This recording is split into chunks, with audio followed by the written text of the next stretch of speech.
Here's our host, Tian Wei.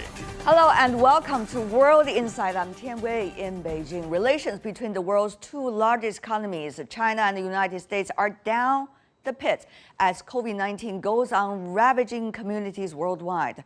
U.S. President Donald Trump insistently blamed the pandemic on China, a big strain certainly on relations between the two countries. In Washington, there's also a sense of a nation sliding into open-ended conflict with China, eerily with little or no debate. It seems everywhere we turn, ties between China and the U.S.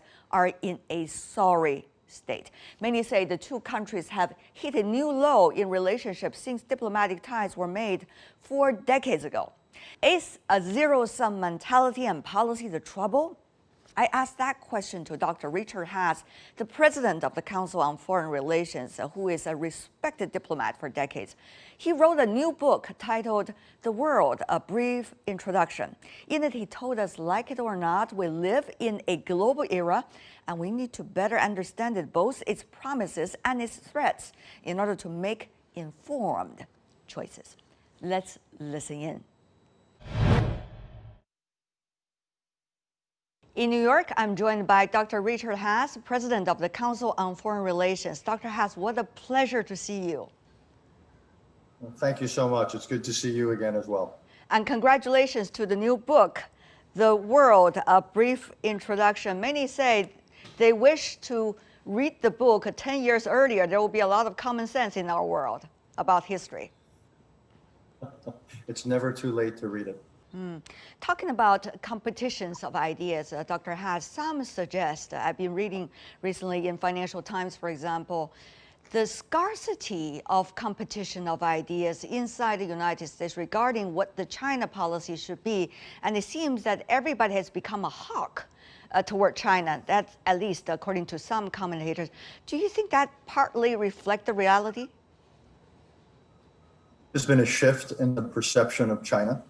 It's much more critical than it was, both because of what China is doing at home as well as what it's doing abroad. So I think the overall perception in the United States of China has become much more critical. And consistent with that, the question of what U.S. policy toward China should be has also become tougher, or again, reflecting this criticism. And I think this goes across the political spectrum, by the way. This describes Democrats as well as Republicans. So it's not just the Trump administration.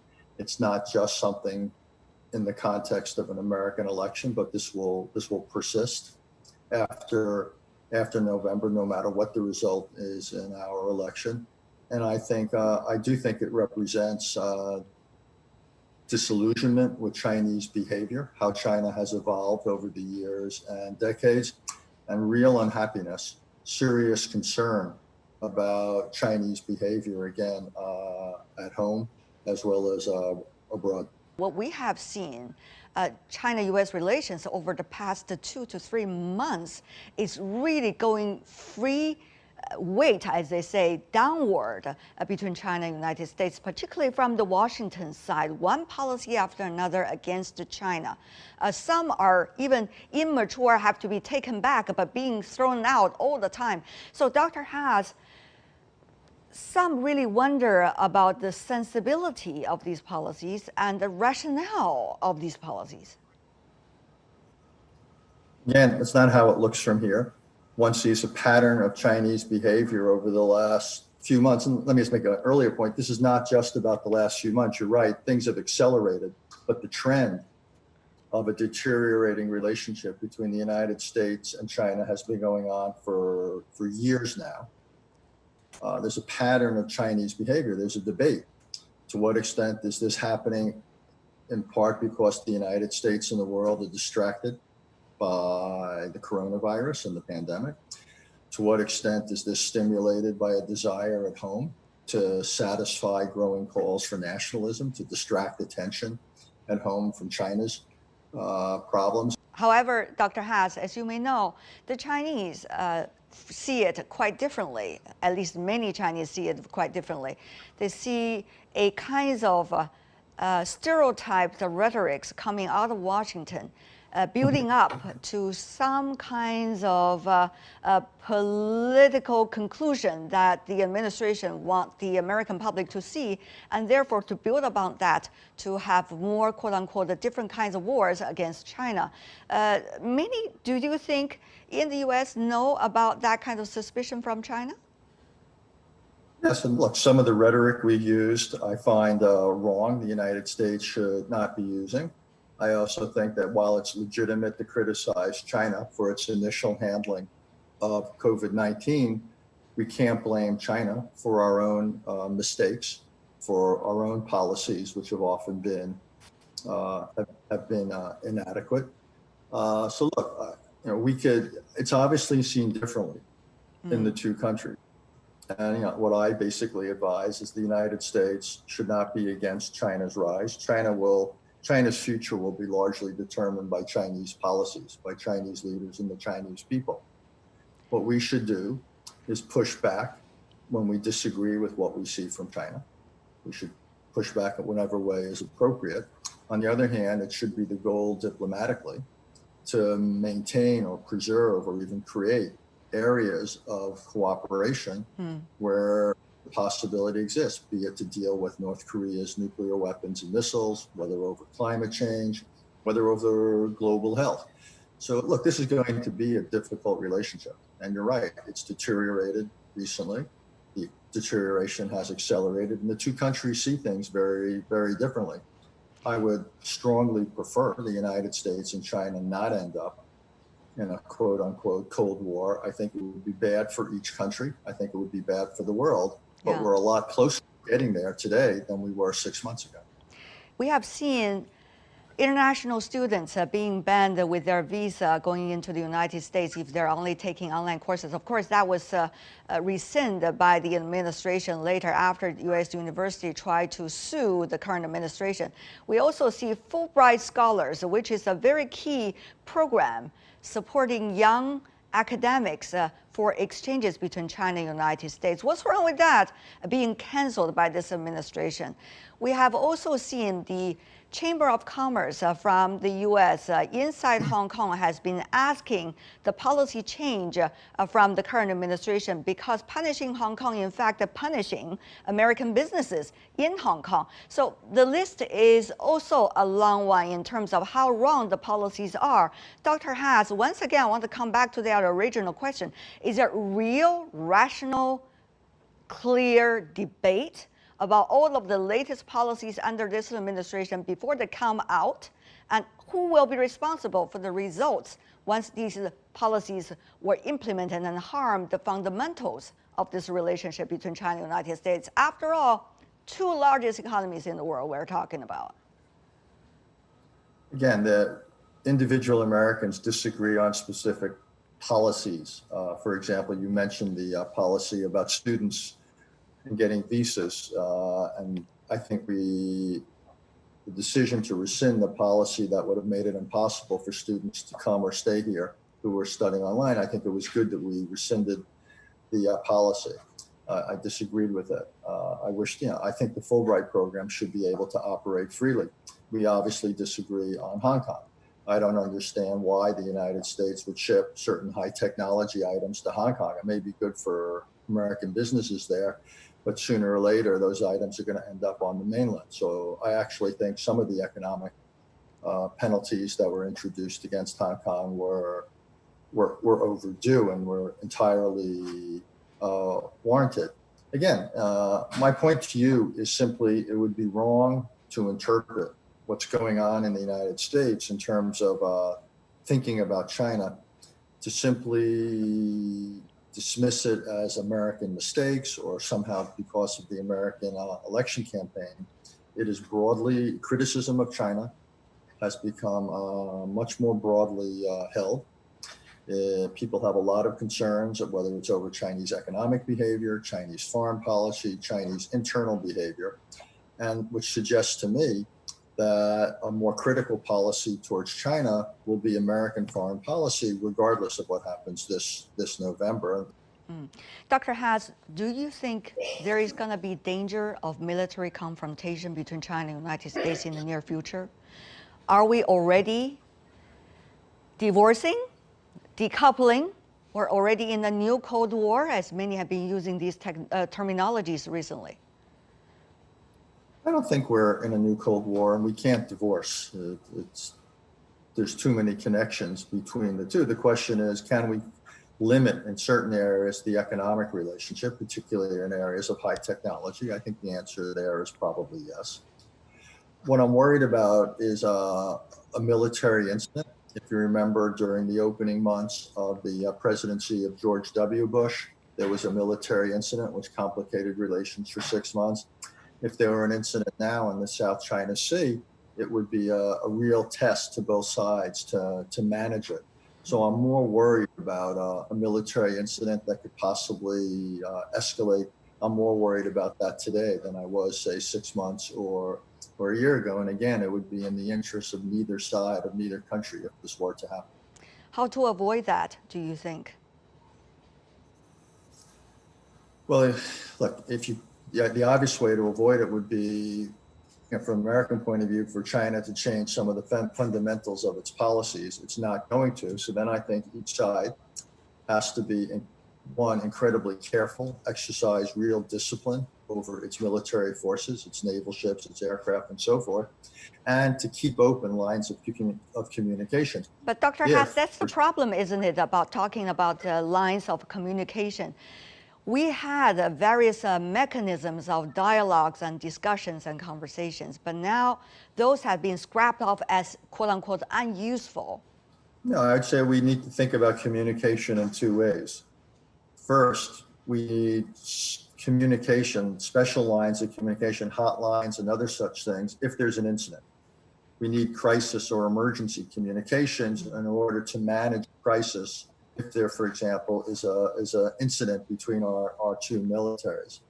At the same time, and fundamentally different, I believe it's important for the United States and China to have a serious, what I would call a real strategic conversation. Mm-hmm. Do you see that it's happening? And obviously, 3.5 months before an election campaign is not a great time to launch strategic conversation. So maybe that will have to wait until after the American vote in November. Dr. Haas, a recent interview by Chinese Ambassador Choi Tian-kai to an America TV program, he suggested that fundamentally what is going on between China and the United States is whether the United States would be able to accept a country that is 5,000 years old but have a very different political, economic systems compared to that of the United States. Do you think that is the fundamental issue here? No, I saw the interview, his interview with Fareed Zakaria. It was a very interesting interview. I have tremendous respect for your ambassador, who I've known now for probably 20 years. Yes. From China's point of view, that might be the question. From the American point of view, it's more whether a China that is increasingly powerful will use power responsibly, how it will treat its own people, how it will use its growing military and economic power around the world, whether it will follow global rules. So it's two very different perceptions. Dr. Richard Haas explaining about China-U.S. relations. We're going to continue our discussion with him a bit later in the program. You're watching World Insight. Coming up on our program, the state of COVID-19 in the United States was fueling the surge in coronavirus infections. We will get down to the science behind the infections right after this break. And the politics and pandemic. We continue our conversation with Dr. Richard Haas on the U.S. dealing with COVID-19. In case of the United States, there's nothing much you can do. In this episode of Travelogue, we venture to the very periphery of China. Here on the border of Kazakhstan and Mongolia, Mother Nature has truly worked her magic, from glaciers and grasslands to canyons and desert dunes. Join us in Altai, the northernmost tip of Xinjiang, for a celebration of Kazakh culture and a wild and wondrous adventure.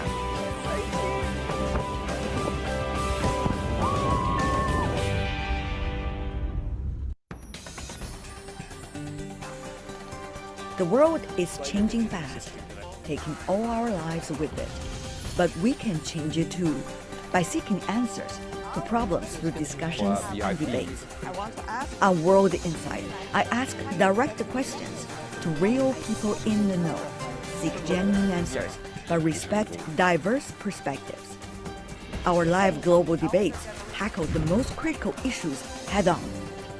World Insight with Tian Wei go beyond the headlines. Welcome back. You're still watching World Insight. I'm Tian Wei. The COVID-19 pandemic is a growing challenge worldwide. 6 months after the coronavirus appeared in America, the nation has fallen way short in containing it. The Johns Hopkins tally shows more than 3.7 million confirmed cases, at least 140,000 deaths already. How did the world's richest country getting into this dismal situation? Is it indeed a tale that unflinchingly explodes the flaws and fissures in a nation long proud of its ability to meet this challenge? Let's ask our panelists.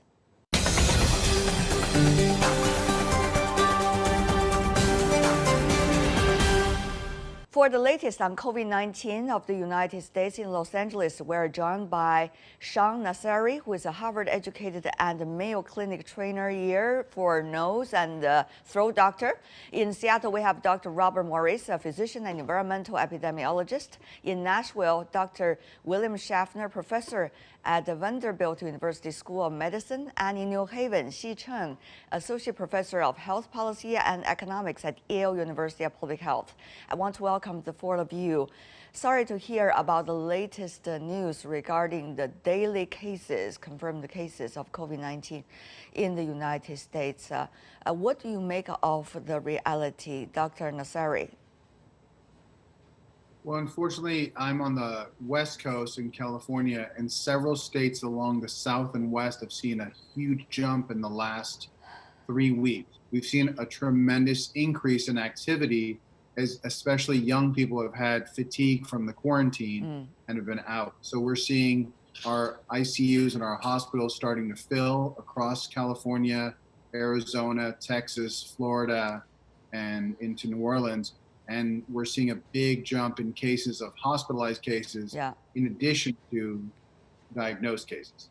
Mr. Morris, earlier when we listened to Dr. Fauci talking about 100,000 new cases every day, people were suggesting, is it possible? But it's really just around the corner. So what does that mean for the pressure for treatment and also prevention and control inside the city? Or inside the country, sorry, sir. I think there was a sense that we could, we had stopped this, we'd got it under control, and we were just going to go back to normal. And there is no normal to go back to, and that's really clear in what's been happening in the United States. Dr. Schaffner, tell me more about whether when politics can be a bit cleared up. We heard from your president today that he is going to start a daily briefing and he himself going to participate in it. We also saw him claiming himself as a patriot, wearing a face mask and with a photo in his tweet. Do you consider that as politics a bit cleared already on the road for the real signs to come in? Previously, when we had outbreaks of disease or infectious disease threats, they were led by public health authorities and our premier public health agency, the Centers for Disease Control and Prevention, the CDC, and our political leadership supported the public health authorities. This has been reversed. In our country, the politicians have taken the lead, particularly at the national level, and unfortunately, we have not had a national plan.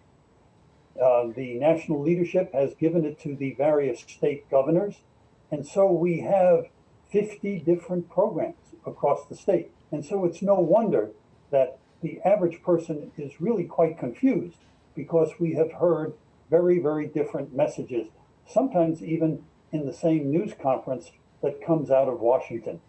And so every state governor is now trying to find their way to try to control COVID.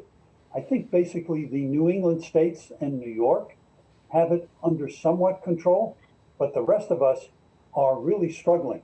the virus continues to be ahead of us. If I could just follow up, do you think with the two presidential candidates, Dr. Schaffner, claiming that they're going to have COVID-19, the pandemic, as the top priority in their campaign, do you think that's going to help or the other way around? Dr. Schaffner? Well, I would prefer to hear public health authorities speak about COVID and the plans that we have. Of course, our political leadership and the contenders will be making this part of their campaign because it's such a dominant national and indeed a global problem. Whether the public will take encouragement from that or will be further discouraged because a lot of what is said will be placed in political terms rather than in solid scientific public health terms. Right. I really wish that the public health leaders could do most of the communication to the public.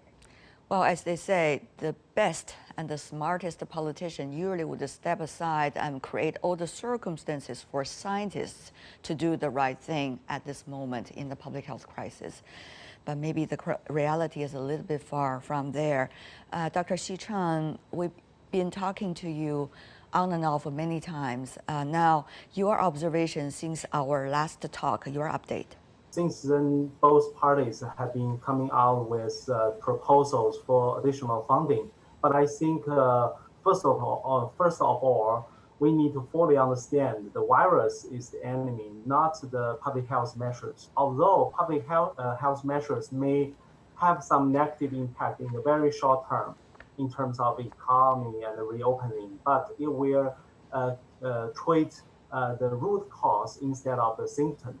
So far, I think the CARE Act and other stimulus packages coming out of the Congress are more treating the symptoms. They are subsidizing those people and the firms, but they are not tackling the basic, the fundamental question, how we need to make the economy run again and reopen.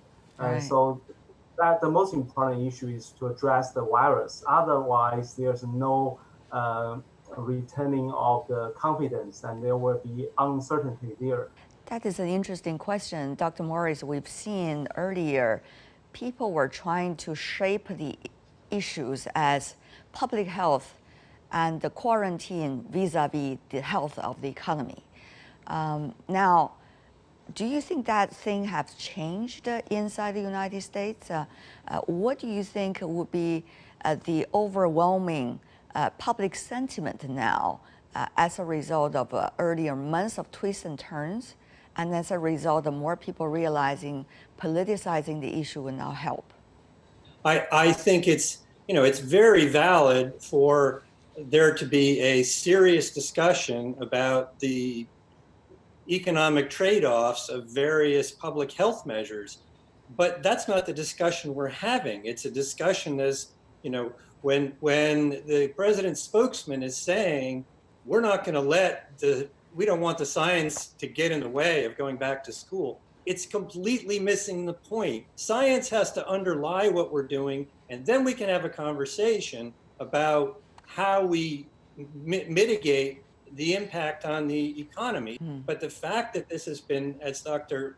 Schaffner said, it's been so politicized an issue.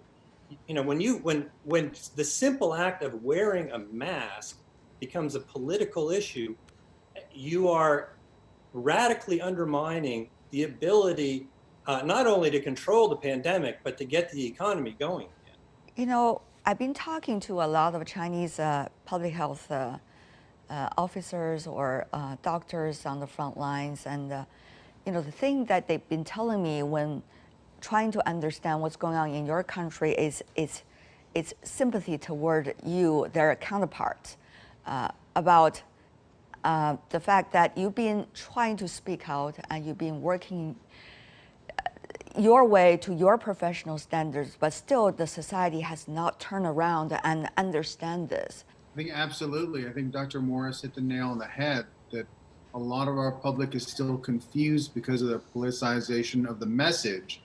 that we're going into fall. We're looking at the biggest event for fall, which for most of us with children is children going back to school.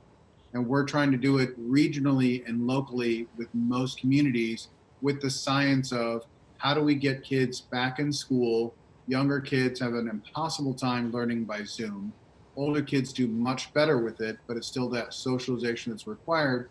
But how do we apply that science in terms of cohorting kids, making sure that they wear masks, making sure that they have social distancing at school? And in different parts of even California, where we have 40 million Californians, we have seemingly 100 different ways of opening our school districts. And that needs to be consistent, and that needs to be back to the science of how do we protect our children as we reopen the economy. There is one issue about age. Now, we have seen over the past few months, younger people tend to have safer possibilities in this pandemic, but we have also seen the younger people's confirmation cases have been rising, even though many of them are asymptomatic. Are we going to see age conflict among different age groups about what's the right thing to do? Well, I don't think we've seen age conflicts, but we certainly see differences in behavior according to age and underlying chronic illnesses. Older persons are still sheltering at home, being much more careful, whereas younger people are going out, they're much more carefree, I would even say careless, not wearing masks, going to bars in large groups, and they recognize that they're much personally less apt to be not apt to be infected, but less apt to be seriously ill. What they've forgotten, of course, is that they can transmit this virus. It's not just about them. They can pass this virus out to others because it's so contagious. So we do seem to have, by age, if you will let me generalize, two different sorts of populations with different sorts of behaviors. Older persons more careful, younger people more carefree. We see very different approaches in terms of individuals, in terms of institutions, in terms of states and localities about this pandemic. Now, more than half a year into this, Dr. Morris, what do you think people have learned about these apparent differences, but actually a consensus maybe should be the next step? Yeah, I mean, we got thrust into a very strange situation because everybody in public health looks to the CDC, not just in the United States, but internationally, has looked to the CDC for leadership in addressing a pandemic like we're experiencing now. Nobody has got more experience than the CDC, and to see them shut out of this process has been stunning. And I think part of the early peaks, particularly for the one in Seattle, happened in part because the CDC was sort of not there. The states were suddenly realizing in the middle of the pandemic, they were realizing they had to figure this out on their own. Yeah. And that's a very new situation. I mean, Washington has a very good State Department of Public Health, but we're not, they were not used to dealing with this kind of a pandemic independently and coming up with their own response and strategy. And so the lack of an effective, coordinated, science-based federal response to this has been devastating, and it's the real reason that we're seeing this tremendous disparity where the Northeast has this under control, and places like Arizona and Texas are in serious trouble. And Washington has its own challenges right now. We recently had our highest number of daily cases. I know. Yet, so it's not good. This is not good. We all know that. And it is not about the United States. It's really about everybody. If the U.S. can't clear it, other countries can't clear it, nobody can clear it. So this is likely to be a very sustained battle we're talking about globally. Having said that, though, let's come to the last question, which I also believe, after talking to scientists and public health experts for half a year, extremely crucial international cooperation. This is not an empty phrase. This is about our lives and about our health. So how much really, whether it's therapeutic treatment, whether it's a vaccine, whether it's policy alignment, whether it's platform building, have we seen, doctors and also professors, over the past few months about public and international cooperation? Absolutely. I'd like to build on what Dr. Morris said, because he made an excellent point about federal coordination. And we've seen that tremendously so in terms of supply chain, especially for hospital supplies and personal protective equipment. And that's where we've seen a tremendous amount of international cooperation, that literally in California, the majority of personal protective equipment has not been coming from our federal government. It's actually been through excellent cooperation with companies in Asia who've really stepped up to meet that demand for the western half of the United States and much of the United States in terms of providing N95 masks, face shields, personal protective gear, because these are all measures that, unfortunately, as we hit into 50 separate, disparate areas with different health benefits, state-run health programs, that we were very much short in much of California for personal protective equipment. And that's where the international community really came together. And we've seen, as odd as it seems, people from the movie industry, people from the fashion industry, people from food import industries have really stepped in to help with import of personal protective equipment and hospital supplies, when those through our traditional suppliers have very much run short, if you look nationally. And that's been a huge, huge measure that, especially through Asia, China, Korea, have been a tremendous help for physicians, hospitals, and health systems. I see. What about international cooperation from your perspective, Dr. Schaffner? Well, just as Dr. Nassari said, there's been a great deal of international cooperation. I think the public health people would like to cooperate even more. I must say that our national leadership, which has just started the process to withdraw from the WHO right in the middle of a global pandemic, has actually shocked many of us.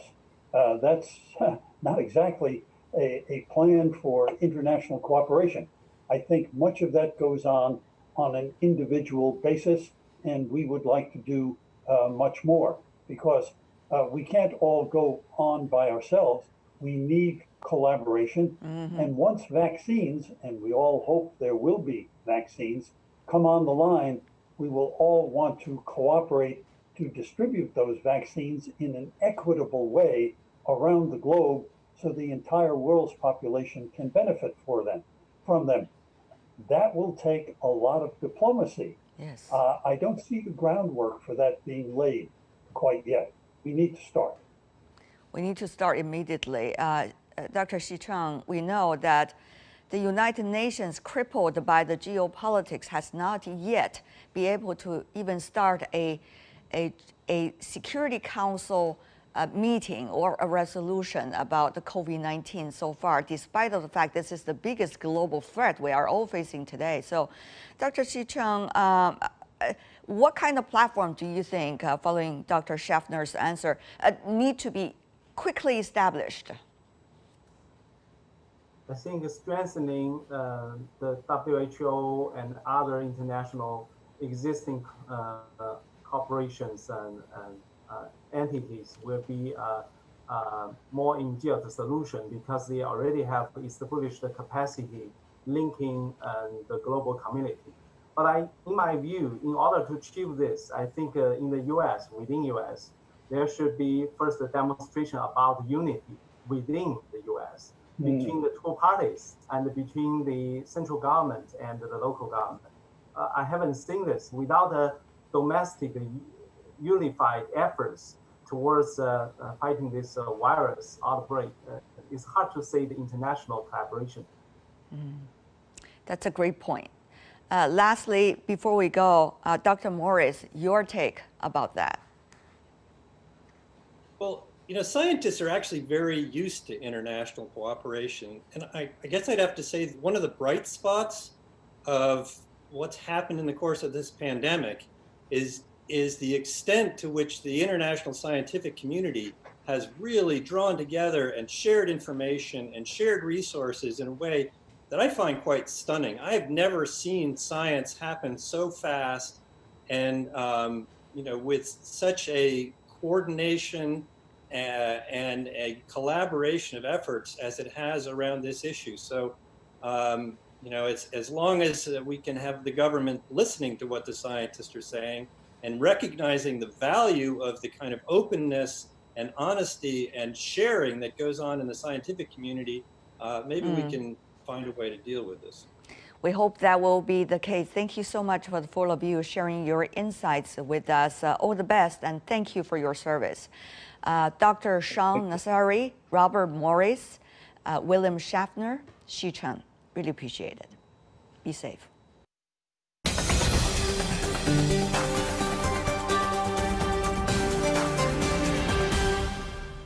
Welcome back. COVID-19 spreads around the United States almost unchecked over the past few months. Earlier, we have heard health professionals from the country trying to explain the realities. Now let's go to Dr. Richard Haass once again for his thoughts about the politics and the geopolitics behind that topic. Let's listen in. What advice would you give, Dr. Haass, to many of your friends who are leaders of various countries who have to wait for at least 3.5 months for the dust in Washington to be settled before they think about what to deal with the United States and how to deal with their own international relations agenda? Well, again, I'm careful about offering advice to others. I would simply say to focus, to any person, to focus on those things he or she has control over. They obviously have more influence over their own international relations, over their own foreign policies. In case of the United States, there's nothing much you can do. You watch, you wait, and you see what happens. Certain things the election doesn't change. It changes policies and so forth. It changes style, it changes tone. But there's also underlying factors in the United States that will be consistent. About the pandemic, how well do you think the U.S. has performed this time so far? I'm very disappointed in what we've done. We have not done and we're not doing all that we should. And the result is that far more Americans have gotten ill, far more Americans have died. That should have been the case, and it's proving to be more difficult to restart the economy. So we are paying a price for what we've done and what we have not done. Do you think a different administration would be very different in terms of policies and in terms of approaches and results? On the coronavirus, yes. I think it's clear that if you have a Biden presidency, there'd be much more calls for Americans to wear masks. I think you'd probably see a greater emphasis on developing the sort of modern testing.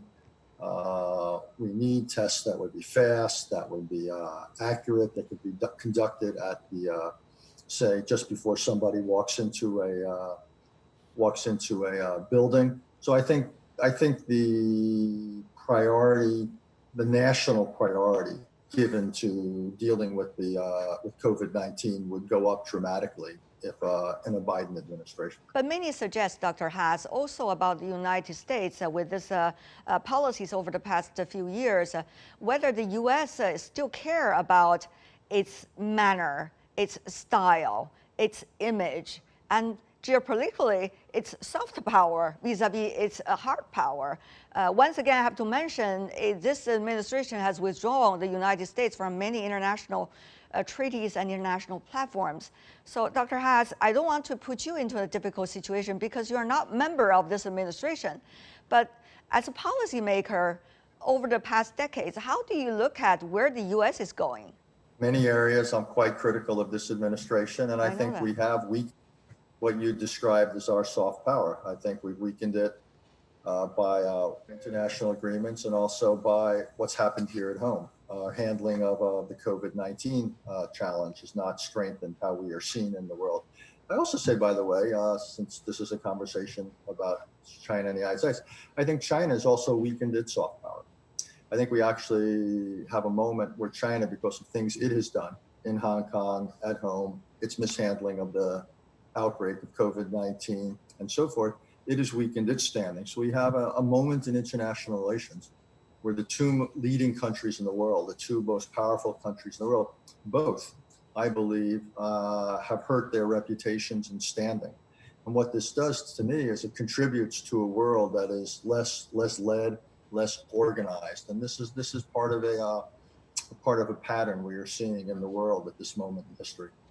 Of course, Dr. Haas, just to balance that, as you may know, the Chinese side believe that the country has been very quick in acting about researching about COVID-19 at a time when the disease was still unknown to the rest of the world, providing genome sequence to the international community, reporting to WHO at the end of the year 2019. Having said that, though, let me move on, Dr. Haas, to another topic about the history, which you wrote about in your latest book.